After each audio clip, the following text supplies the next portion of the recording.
Dr. Heather Kame is with us, a network for groups and individuals here in Tamaki Makaurau who affirm Te Tiriti o Waitangi is the basis for the future of this country, are meeting at a forum for tauiwi non-Māori to discuss and coordinate anti-racism and treaty work.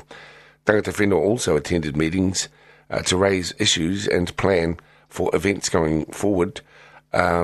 Heather is a member of Treaty People, a national network for treaty educators. Heather, thank you for joining us on today's program. Ko Deo tēnei and a warm welcome.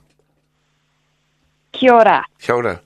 Heather, tell us about this forum for non-Māori. It intrigues me, but it's encouraging the way it is framed.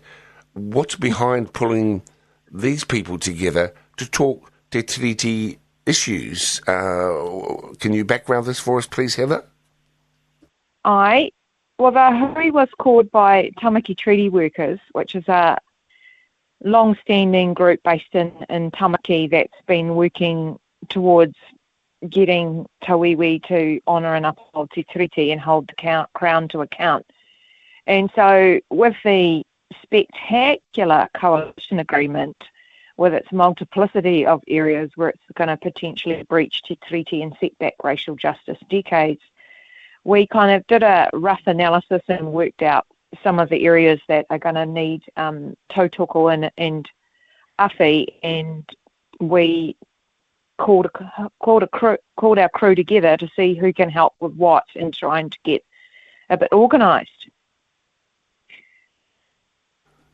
It's interesting. I've had it said by some of our kaumātua too that the Māori language and kaupapa Māori need the support of non-Māori for it to be embedded solidly in our future. Heather, what drives you here into this space? I think I've been involved in racial justice since I was a teenager, so it's hard to remember back in the day, but it just makes sense to me that none of us are free until all of us are free, and some of the biggest oppression in this country is targeted at Indigenous people, so why wouldn't you stand together? Which illustrates a strong sense of social justice. And there are many who have similar attitudes towards you, sometimes a bit of forgotten sector in our community. It feels at times that, as tangata whenua, we're sort of banging our heads against a wall. There are many who are standing side by side with us. Talk about the makeup of that hui and who you noted were there as an illustration of the non-Māori support for treaty principles and to fight racial injustice. Well, that was our first hui. We plan on having them every other month to continue to recruit and kind of channel tauiwi in so that we can offer support where needed.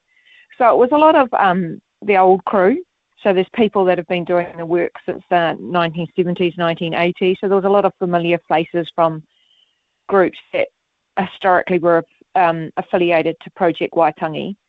There was new folk that we've not met before. We've yet to do the analysis of where everyone was from, and as you can imagine, the whanangatanga was chaos.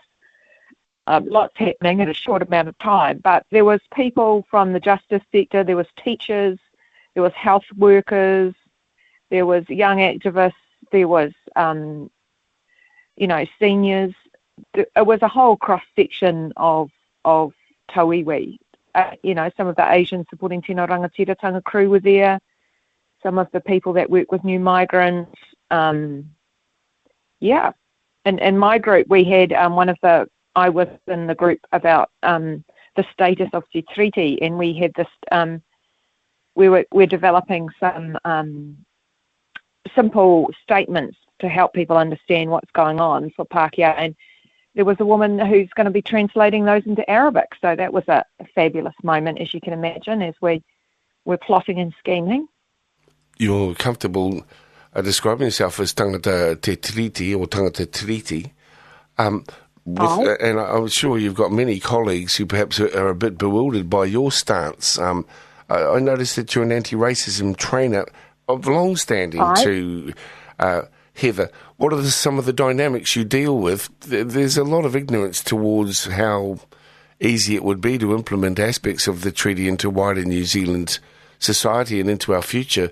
But there does appear, judging by the results of the recent election, a hell of a lot of nervousness too about what that implies. When you talk with colleagues, peers who perhaps don't share this viewpoint, what's some of their reaction to the way that you roll? Well, I don't run into... I tend to run into the coalition of the willing at this time in my career because I left the university last year and have been running my consultancy. So people that kind of contract me in or involve me are usually already on the journey, wanting to learn more. But you're absolutely right. Lots of Pākehā particularly get kind of scared and a bit stuck about what to do next, and they're nervous about getting things wrong.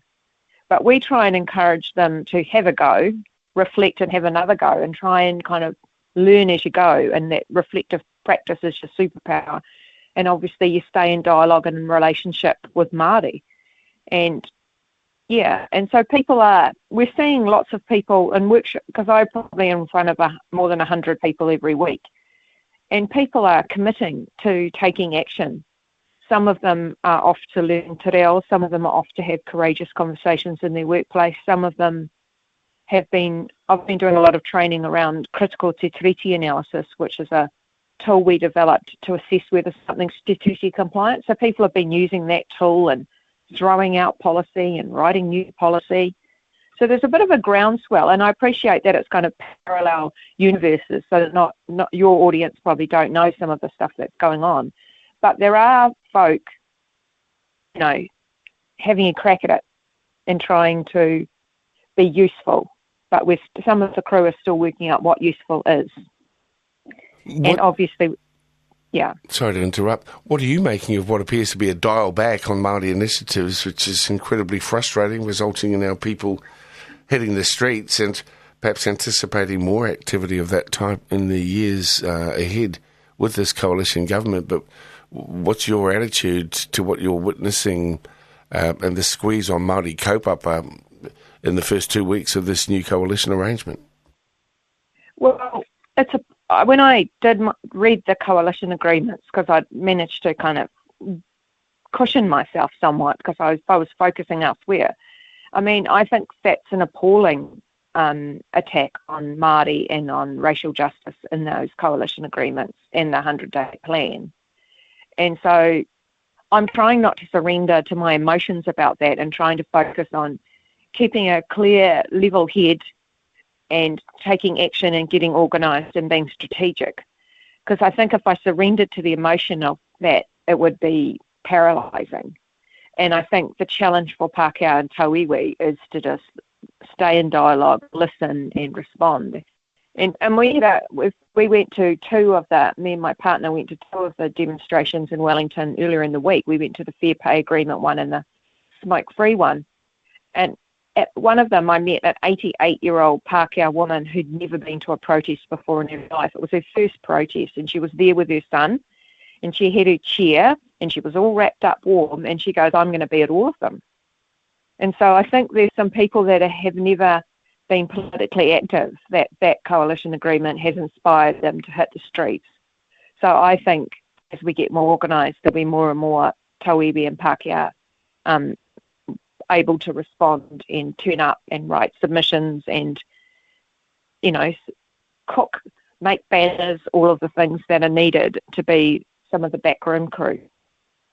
It's been a really intriguing kōrero. All the best to you, Heather. Thanks so much for sharing some kōrero. I think it's a reminder too that there are many, good people out there who recognise that there's much injustice that needs addressing. Mauri ora kia koe, all the best for the summer. I hope we can reconvene for another kōrero early in the new year. Thanks so much for joining us. Right.